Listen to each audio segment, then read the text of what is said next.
All right, we'll call our meeting to order. Everybody please stand for the pledge. Sheriff, will you lead us, please? Yes. I pledge allegiance To the flag of the United States of America and to the republic for which it stands, one nation, under God, indivisible, with liberty and justice for all.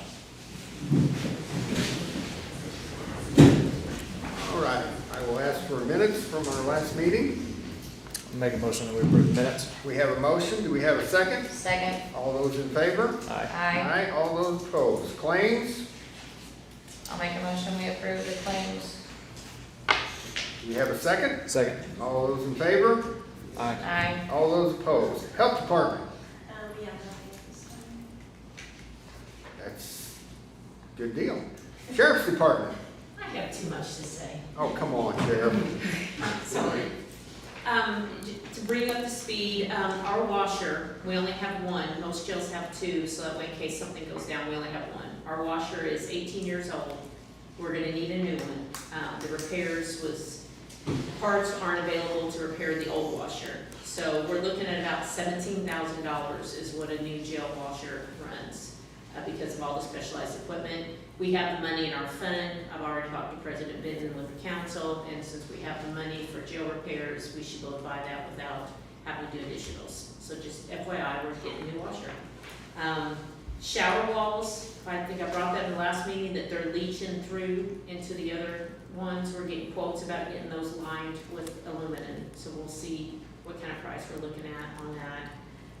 Generator is ordered, because we'll be offline for 3 days. We have to make sure we do the generator repair when there's no bad weather, because we can't risk losing the 911 center and heating up our inmates if we don't have air conditioning. So they're waiting for weather where they know there's not gonna be any severe weather come in, and then it's a 3-day repair. Population, we're overpopulated. We have 71. And we're supposed to have 68, I think, 62, sorry, so we're overpopulated. We have 12 females and 59 males. The good news is, Department of Correction has increased what they pay us to hold their inmates. The reason we hold an inmate is from when they're sentenced by Judge Dart till they get delivered to DOC can be anywhere from a month to 2 or 3 months, depending on how long. But we get to bill DOC for that time. So it was $37.50 and now it's $42 a day that we get to bill them.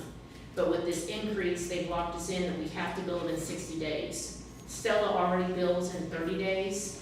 Apparently some jails would wait 6 months and then drop big bills on DOC, and they were having trouble manage the debt. And the last thing is I'd like permission to investigate grants, or a grant or multiple grants for tourniquet and trauma kits. I think that our county could get behind some training that the deputies could do, push out tourniquet and trauma kits specifically for farmers, ag equipment, things like that.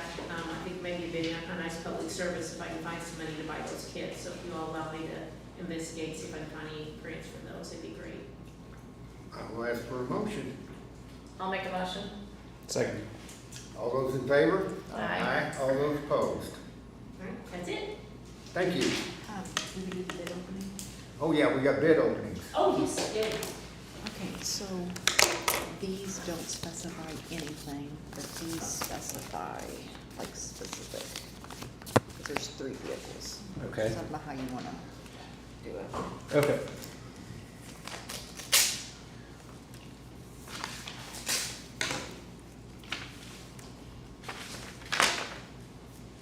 Okay, this is a bid for all 3. Do we have a, I guess we'll just mark these down. So we've got 3 cars. If you were making a column here.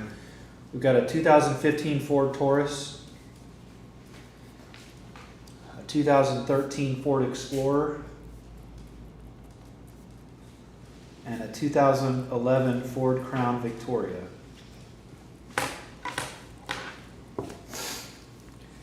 And rather than make things confusing, I'm gonna start with the 2015 Ford Taurus.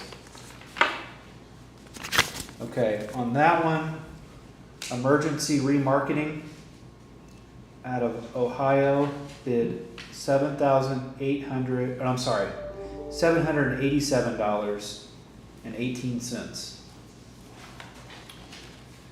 Ringwood Motors out of Illinois has bid on the 2015 Ford Taurus $580.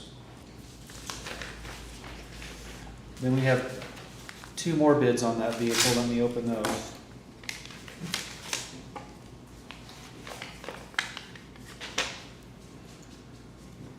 Oh, man. Somebody who signed their name that I can't read with just a phone number has bid, oh, I'm sorry, no, they do have a name. Alfred Broniker has bid $626. Again, this is on the 2015 Ford Taurus. And the last bid on the 2015 Ford Taurus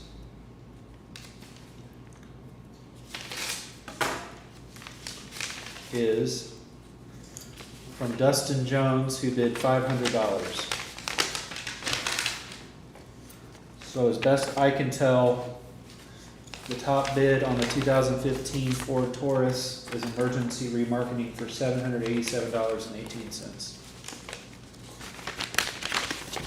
Okay, now we will move on to the 2013 Ford Explorer.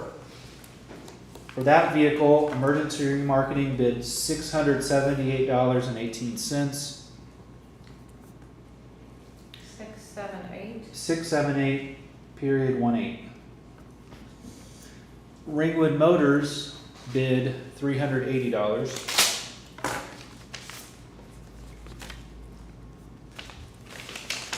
Alfred Broniker bid $631. And last but not least, Dustin Jones bid $500. So I believe on the 2013 Ford Explorer, emergency remarketing is again the high bidder at $678.18. And finally, we have the 2011 Ford Crown Victoria, emergency remarketing bid $808.18, 808.18. And Ringwood Motors bid $660.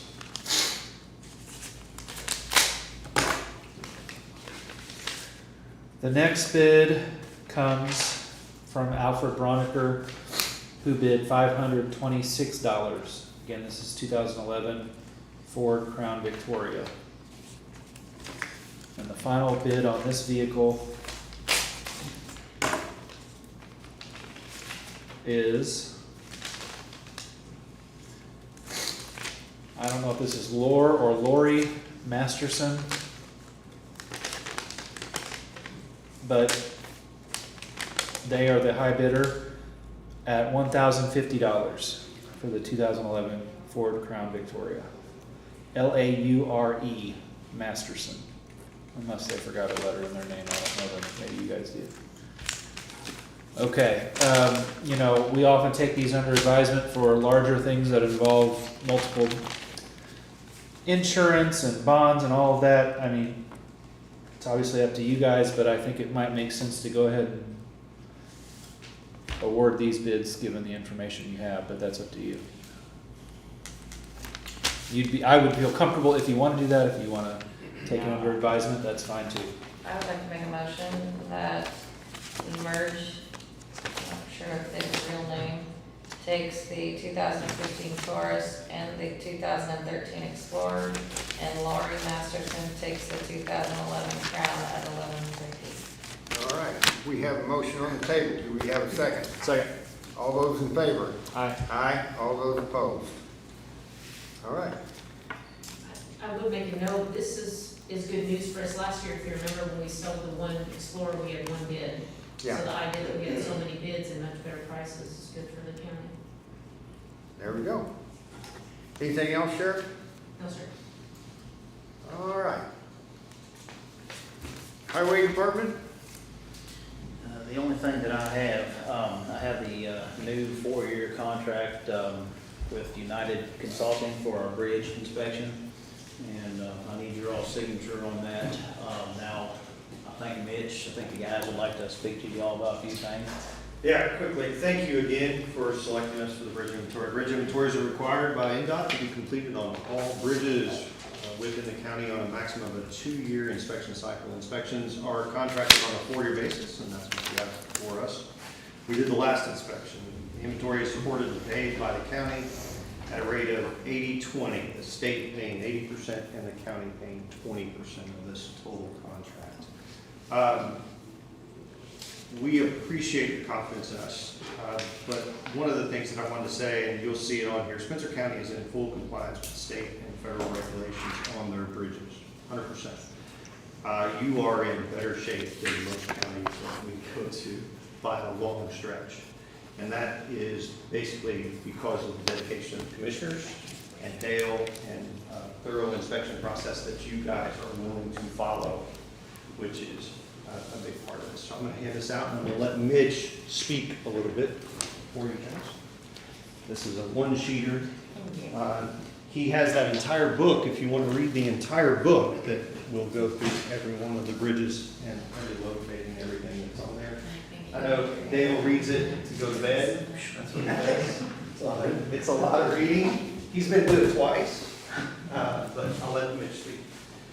Yeah, so, Mark Lewis, we're not gonna make you go page by page in 1,200 pages of report. Won't put you through that. What you have in front of you is a quick summary of findings and in this last phase. Now, this last phase took place in August and September of last year. We've compiled a report, and it's right here. It's been submitted to NDOT per requirements a while back. So this is just our presentation to go over the physical copy. Your inventory is up to 167 bridges. That's throughout the county. Bridges, any structure crossing over 20 feet. So you could have side-by-side tank cars that span 20 feet of the road if they're close enough together, and that's still a bridge.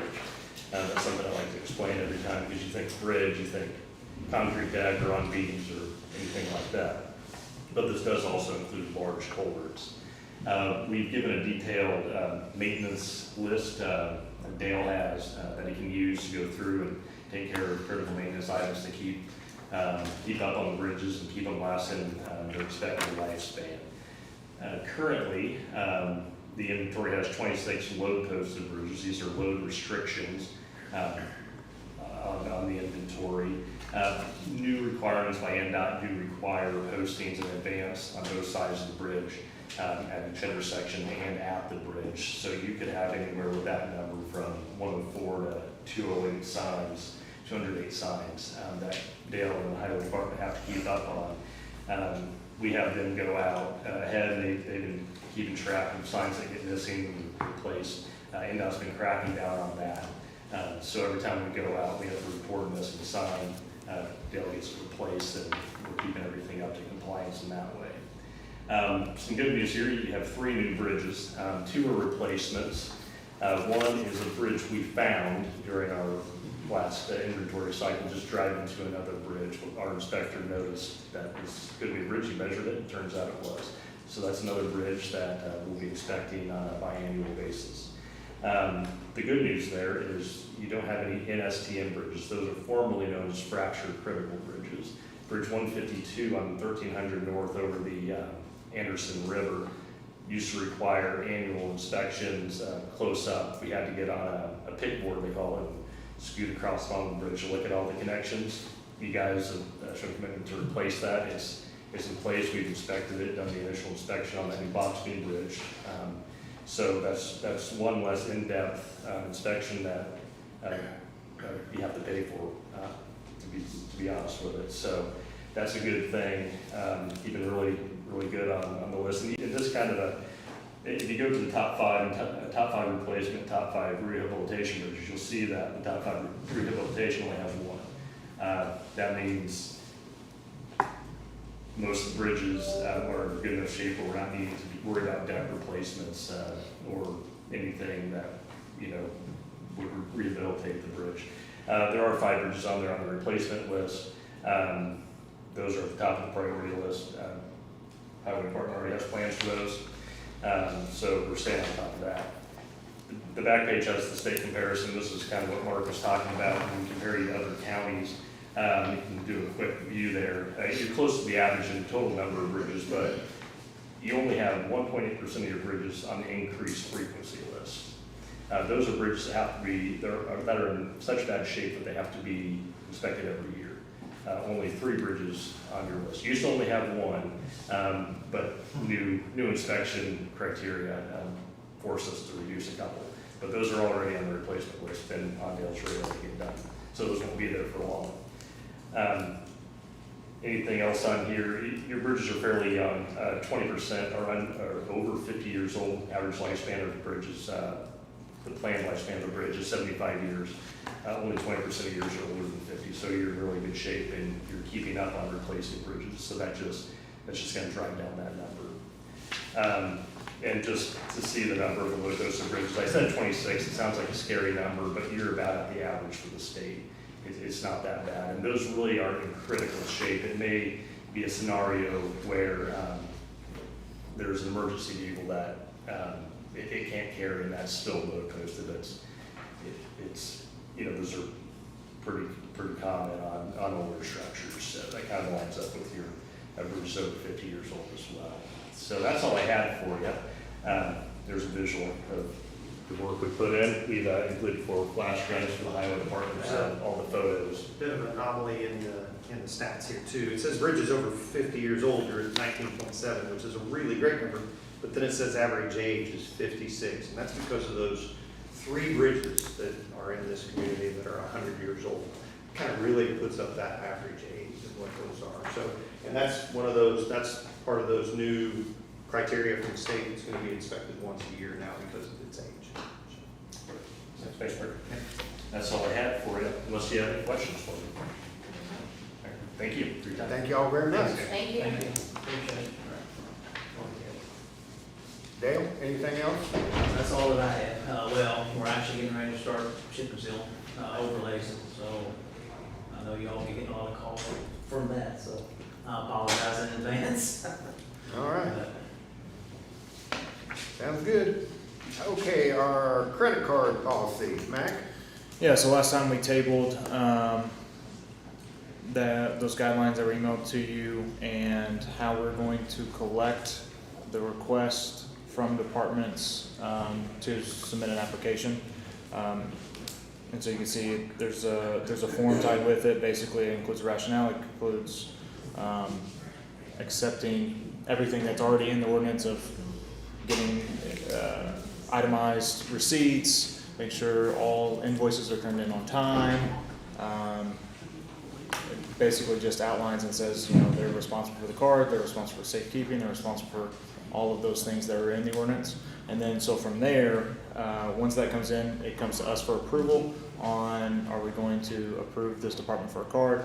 Then we have to complete an application. And so the application is a little bit lengthy.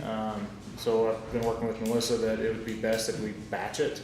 That way we can do a large application at one time because it includes 2 years financials of each department that requests a card if it's approved by us. And so, I would like to get this approved so we can open up this application process for maybe the next 2-3 weeks. And maybe by July, we've got everything submitted to the bank and we're waiting on them. So, were there any questions on the form or the guideline?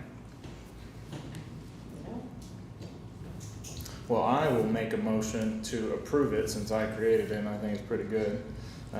So I'll make a motion that we approve the guidelines that align with our ordinance, and we also approve the form that we'll use internally to collect the applications from departments. All right, we have a motion on the table. Do we have a second? Second. All those in favor? Aye. All those opposed? Anything else on that, Mac? Nope. I'll work on this tomorrow, get stuff out to departments. We can, maybe at our next meeting, we could review what gets sent, and then we can start working with the bank, and then, after that, as needed. Sounds like a I'll keep an eye plan. on it. All Did right. you get any questions when you sent this email out from department heads questioning why, or Yeah, or yeah, didn't want anything to do with it? yeah, so when we created the ordinance, we had sent out to department heads to get feedback on, you know, what are your thoughts on this? And some said, like it, really need it. Some said, I don't want to do it that way. I want to keep doing it the way I've been doing it. And so, you know, that's why we have an opt-in, opt-in, opt-out. One concern from some departments was being safekeeping of it, but there's really not a way around it. That way, if you're submitting that you're going to have responsibility for it, it needs to be at all times, not stored in an office that you check in, check out. It could, I think that could be catastrophic in a snowball. So I think we've addressed most of the concerns when we constructed the ordinance. All right. Legal report. Couple things, I haven't checked in with you guys on some dates on the lawsuit as it relates to Goldman and solar panels. There is we filed, and I know I talked to you guys about this in the spring, what's called a motion for summary judgment, which really just requests the judge to make a ruling on, it's a legal issue, so you have the legal facts, here's our legal arguments. The other side, the plaintiffs have a response due on June 24th, and then our reply would be due June 30th. To the extent that doesn't resolve things, then we have a hearing on that on July 22nd. To the extent that doesn't resolve things, the trial in this would be January 12th and 13th of 2025. I will say, I don't know about the people that are behind this particular solar project, but nationwide, there are very few solar projects that are starting or midway that are now viable because of the substantial cuts to the tax credits for those. The economics of those solar panels are really built on those tax credits, and so, in fact, I just learned today somebody I know in this area that was laid off, right, because of these funding cuts. And so, I think, again, that doesn't really affect the legalities that are involved here, but my point being, regardless of who wins here, I don't know that the economics of it would support it in the current environment. So we'll see how that goes. Secondly, at the last meeting, we talked about a wheel tax. In Indiana, there's actually two that have to be dealt with concurrently. There's the county wheel tax and the county motor vehicle excise surtax. And together those are called the local option highway user tax. I've given you guys a handout that details all of that. But the punchline is that these taxes are adopted and set by the county council. If you'd like, I'm happy to pass this on to their attorney for them to get rolling with it. But as a legislative body, they would be the one to oversee that. Same also, frankly, with the local income tax. They oversee and set those rates too. I'm not saying you guys are interested in changing that, but just so you know, that's how that works. And I'm sure with the most recent House Bill 1 that was passed, that's putting quite a bit of crimp on property taxes throughout the state. I think there's going to be an increasing number of counties and cities that reassess where their income taxes are set. But same with, anyway, back to the wheel tax. Yeah, that's how that works. And I'll pass this on to them. All right. Anything else, Josh? Nope. Melissa? Do you have something on contracts for us here? Yes, sir. We are getting ready to start our new contract bids for reassessment. I sent you guys a copy of the contract that I have gotten printed up. Sent it to you guys, and Josh looked at it as well earlier this week, or last week. Kind of wanted to make sure that you guys were okay with how everything reads. The one thing that I think that we might want to see about changing is changing it from a performance bond to a performance retainer. When a company has to actually pay for a performance bond, they actually charge us more than if we would do a performance retainer. What a performance retainer would be is that we would keep 10% of the bill each month for that month until we made sure that they were meeting their quota that they're supposed to have done. Then at that time, we would release that. So that would actually make it a couple $1,000s cheaper per year. So that would be something that I would like to see about changing. What I'd like to do is try to get it, the contract set up so we can get it advertised and in the paper the week of June 23rd, to give them 45 days to get everything in here so that by beginning of September, we could actually possibly come back in and see where we would be at with contracts. I mean, I'm good with As far as changing it, do you need Josh in on any of that, or? Well, I was going to say, when I sent the email last week, I kind of talked about it, Yeah. and I didn't know, I mean, you Yeah. read over it and you said that you thought it would be okay. Yeah, I'm fine with that approach. Yeah, and I think, yeah, to the extent there's additional changes that are needed, I mean, we can work together on that. And one of the reasons for doing that is that in talking to other counties, I already know that the cost of our contract is going up. And that's been the way through all of southern Spencer County. Everybody's contracts that they've got bids for so far have been higher than previous years. That's expected. Gas prices are up. You know, we actually physically, well, our vendor goes out and physically inspects people's houses when we do reassessment. So I know that's gonna go up. So that's the reason for possibly the performance retainer, is even though it's gonna go up, maybe take a little bit back off of it. And so that would be your suggestion Yes. in this, is to go with the retainer, and that's what this, Yep. I'm assuming the red text is, that's Yes. what it's tied to, okay. Yeah. I make a motion, we accept her contract as she has recommended. Okay, we have a motion, do we have a second? I'll second it with the retainer. All those in favor? I All those opposed? You need anything else? Nope, I'll get it in Thank you place. very much. Thank you, guys. All right. Any old business?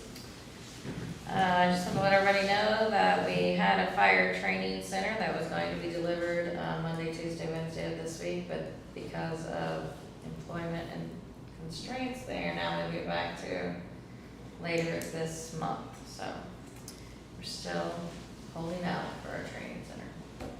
We are still in the process of converting emails. Most of our departments are having meetings with Ecmundi.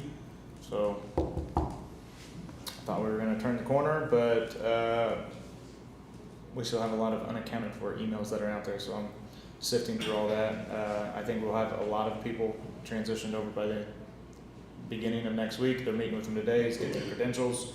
And so those emails will be up and running, but there'll still be a transition period. So if somebody emails the old email at psci.net, it's gonna forward to their in.gov for about a year until we cancel them. So hopefully we finish that up very soon. All right.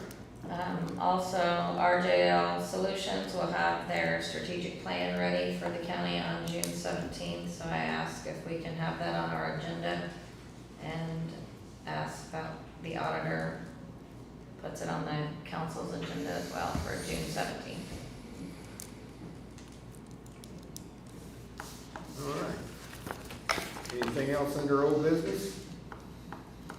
New business?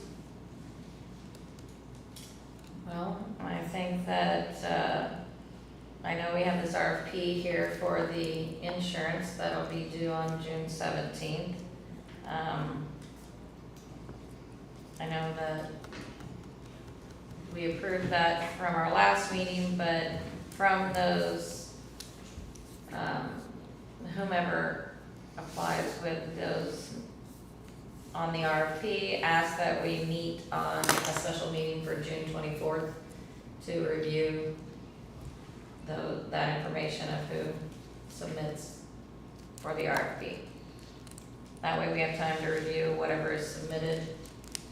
Yeah, my question for Josh would be, does it have a special meeting versus an executive if there's a chance that 2024 is higher than 2023 because this person had X amount of medical bills, or you had one individual whose kid had this, and just making sure it's as private as Yeah, possible. the problem is,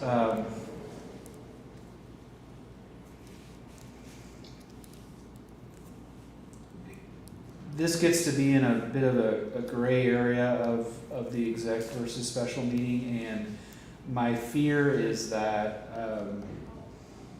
it's not cleanly within one of the, so the default is it has to be a public meeting.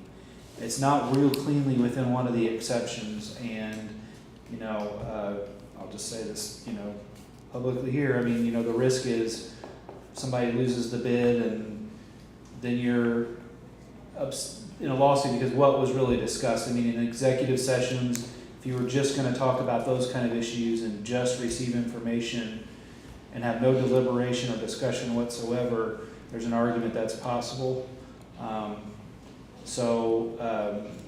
It's just, you know, there's a risk there, so, but I also think it gets to be pretty detailed and long that in a normal commissioner meeting probably may not make sense to talk about this. So a special meeting with carefully worded. Yeah, and I think questions to and the responses. extent, yeah, and I think to the extent you have those issues that come up, you're welcome to have those kind of conversations with the insurer outside of the So, meeting. I mean, my thoughts were that whomever submits for the RFP during this said special meeting has the opportunity to be in the room and we wanna ask them questions. If we have questions or present, right? Yeah. I mean, that was my So what do thoughts. you all wanna do? You wanna go before our commissioner meeting, or? Well, the 24th, we, The June don't have one. 24th is a special meeting. yeah, Yeah, your special meeting. yeah. Anytime's good with me, I mean, What time? Well, we don't, yeah, so we don't have a normal meeting that day. Well, what So I would time? like morning. morning, You can do it in the morning. that, You can do it that in the morning. make, that makes sense since, So that's for the special, I mean, we need, so that's one. Special meeting. Maybe for set a time. insurance. What time do do you you, want? do you have to be here? I can be, I'm free. 8 AM. I make a motion that we have a special meeting June 24th at 8 AM to review presentations of submitters of our RFP that's due June 17th at 2 PM. All right, we have a motion on the table. Do we have a second? Second? All those in favor? Aye. All those opposed? Thank you all very much. Okay, so I would like to also ask that on that same day that we schedule an executive session to review our previous new hires that have joined us, just to go over any Personnel issues.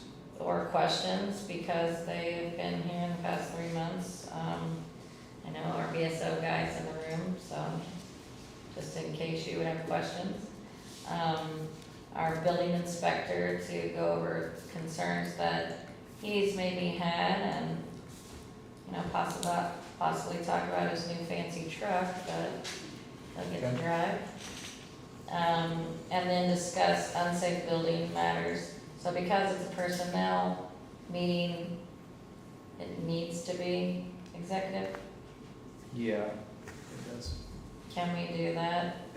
Yeah, and anything that's not executive, you could just address in that special meeting that starts at 8 AM. That would be what I would recommend. So- Insurance, but I don't know, unsafe building would not be in it. I'm using Yeah. it as the guy who is, as Greg is our building inspector, just Oh, fair, okay. personnel things. Issues, yeah. So do we need to have it as an executive, Yes, I would say. So have a special meeting, which you've determined at 8 determined 8 AM, AM, followed and by. then just roll into the executive? I So in this special meeting, can we do our budget, presentations from those that are on our criteria budget on that same day? Are you talking at 8 AM or are you talking 8 AM, special meeting RFP, 9:30 AM, executive personnel, 10:30, special meeting? Is that I would everything or rec- you just well, front I would- loaded? Well, What if we did the executive session first, then roll into, Well, now I gotta change my motion from last time. I'm sorry, I don't care how you do it, if you wanna make, I'm just trying to get things Just amend done. your motion. So you wanna do executive session, personnel, 8 AM. How long do you anticipate that lasting? Hour? Not, probably not even. What's your take? To discuss with a building inspector and touch base with our VSO 30 minutes? gentleman. Okay, I will amend my motion to have an executive session regarding personnel at 8 AM and the special session regarding RFP presentations due June 17th to be presented June 24th at 8:30 AM. And then what was the last one? And then at that time, we can schedule in those that are under our budget to present their information. With nonprofits accepting budgetary monies to Drainage present during board, that same all time. those that are under our budget. All of those folks. Which gives them about 4 weeks from today. 3. That's my motion. All right, we have a motion on the table. Do we have a second? I'll second it. All those in favor? Aye. All those opposed? All right, anything else?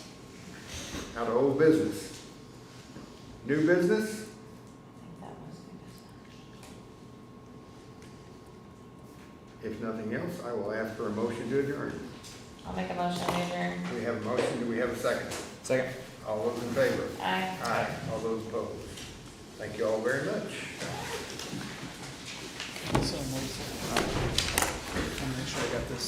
8 AM executive, 8:30. 8 AM is exact. 8 AM is executive. Can you prepare that posting? Yeah. And I'll do Maybe the we second get one. Greg. And the second one will be at 8:30, which will be the RFP and budget presentations. That I'll put on their old and new, so if anything else pops up, we can. Okay. What do you think? Okay. Want to Yeah.